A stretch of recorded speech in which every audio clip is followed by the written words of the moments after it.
बिस्मिल्लाहिर्रहमानिर्रहीम, अस्सलाम वालेकुम जी। मैं हूं जकी अब्बास। नाज़रीन, एस्ट्रोनॉट ने स्पेस में पेंसिल क्यों नहीं इस्तेमाल की? लाखों डॉलर्स बच जाते। अच्छा सवाल पूछा था रणछोड़ दास शामिल दास चांचड़ ने। पेंसिल हल्की है, हर तरफ में लिख लेती है, सबको इस्तेमाल करनी भी आती है और ना जाने अपने साथ बचपन की कितनी यादें लेकर चलती है।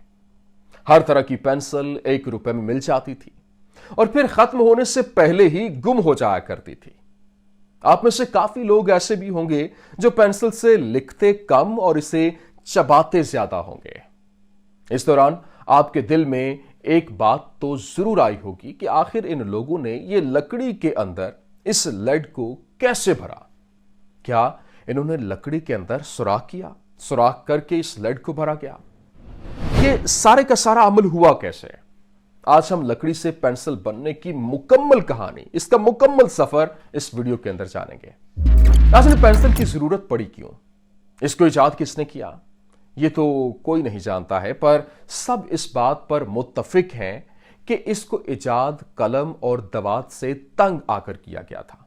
पहले पेंक और स्याही की मदद से कोग लिखा करते थे और फिर अगर ज्यादा स्याही कागज पर गिर जाती थी तो सारे का सारा कागज बर्बाद हो जाता था।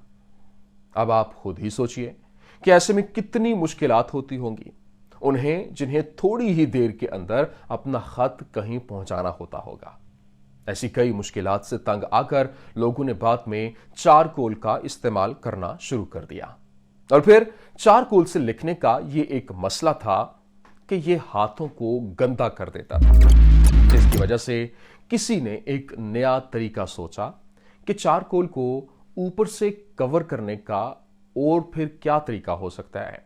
हर खत अपने वक्त पर पूछने लगे कि आज की दुनिया के अंदर पेंसिल बनाने का तरीका पूरी दुनिया से मॉडर्नाइज हो चुका है और यह बड़ी बड़ी फैक्ट्रीज के अंदर बनाई जाती है।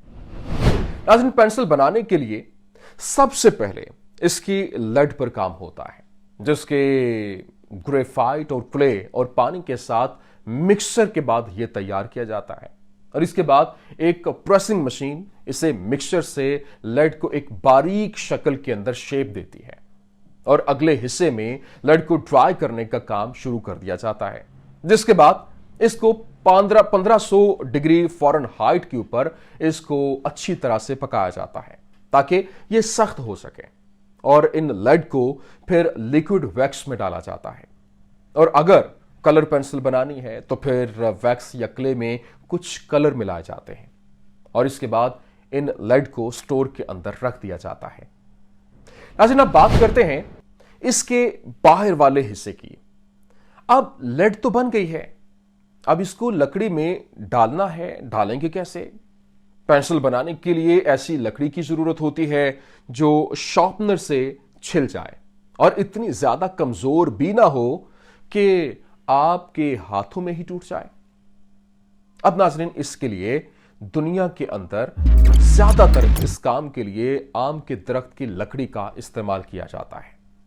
इन लकड़ियों को बड़ी बड़ी शीट के अंदर काटा जाता है और फिर मशीन की मदद से इस में जो ढांचे बनाए जाते हैं कि इनके ऊपर लेड को रखा जा सके। पहले इन सांचों में अच्छी तरह से ग्लू भरी जाती है और फिर जब ग्लू भर जाती है, इसके भर जाने के बाद लेड्स को इसके अंदर डाला जाता है ताकि वो अच्छी तरह से इसमें अपनी जगह पर चिपक सके। इसके बाद इसी तरह की एक और लकड़ी की शीट को इसके ऊपर रखा जाता है। ये बिल्कुल एक सैंडविच बनाने का जैसे तरीका होता है, बिल्कुल वैसे ही। उसके बाद इस सैंडविच को एक कंप्रेसर मशीन के अंदर डाला जाता है जो दोनों अतराफ से इस पर 900 ग्राम तक का वजन लगाते हैं। यह काम 1 घंटा तक जारी रहता है और इससे लकड़ियां आपस में चिपक जाती हैं और ग्लू को भी आपस में जुड़ जाने का वक्त मिल जाता है। अब नाज़रीन गिरामी, वक्त है लकड़ियों की शीटों को आजाद पेंसिल में तब्दील करने का। ये सेट्स आपस में अच्छी तरह जुड़ने के बाद फिर एक और मशीन में डाले जाते हैं। जहां पर अब इन्हें अलग अलग पेंसिल की शक्ल में काटा जाता है और इनकी एक अच्छी और गोल शक्ल बनाने के लिए यह काम 2 बार किया जाता है, एक दफा ऊपर से, एक दफा नीचे से। इस काम को पूरा होने के बाद इन पेंसिल्स को लिक्विरिंग हेड नाम की एक मशीन के अंदर भेज दिया जाता है। अब इस मशीन का काम इन पेंसिल्स को पेंट करने का होता है और एक के बाद एक पेंसिल इसमें जाती है और रंगीन होकर बाहर आ जाती है, जिसके कह लें कि इस पूरे के पूरे सिस्टम को, पूरे के पूरे प्रोसेस को ड्राई करने से पहले इन पर कंपनी की मोहर लगाना होती है और इन्हें टाई होने के लिए एक अलग से छोड़ दिया जाता है।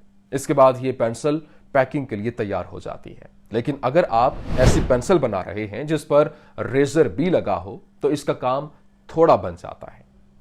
अब रबड़ बनाने के लिए सबसे पहले रबड़ को हीटिंग रोल्स के अंदर डाला जाता है।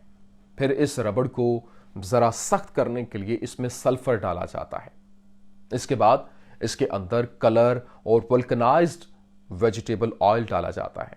ये ऑयल इसको सबसे अहम हिस्सा होता है। क्यों? क्योंकि रेजर को अपनी मिटाने की ताकत रबड़ से नहीं बल्कि वल्कनाइज्ड वेजिटेबल ऑयल से मिलती है। लगातार रोल हो रहे इस मिक्सचर में फिर कैल्शियम कार्बोनेट जैसे फिलर को भरा जाता है और भरने के बाद आखिर में मिक्सचर के फिलर को डालकर मशीन से बाहर निकाल लेते हैं।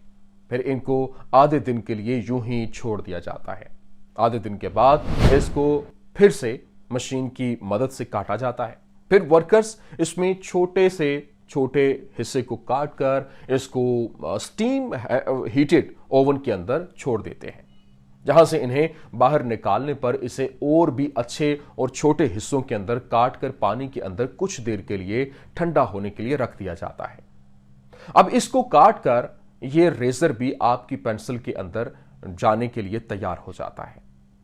अब नाज़रीन ग्रामी, इधर असेंबली लाइन में एक एक करके पेंसिल के ऊपर एक एल्यूमिनियम की कैप लगाई जाती है और फिर इन पर आखिर में एक मशीन रेजर्स को फिट करना होता है और इस तरह आपकी एक मुकम्मल पेंसिल जो है वो तैयार हो जाती है। असल ये था एक पेंसिल के आगाज से लेकर एक बिल्कुल रॉ फॉर्म से पेंसिल के मुकम्मल होने तक का सफर। उम्मीद है कि आपको ये वीडियो पसंद आई होगी। पसंद आने की सूरत में लाइक कीजिए, शेयर कीजिए और हमारे चैनल को सब्सक्राइब करना मत भूलिएगा। शुक्रिया।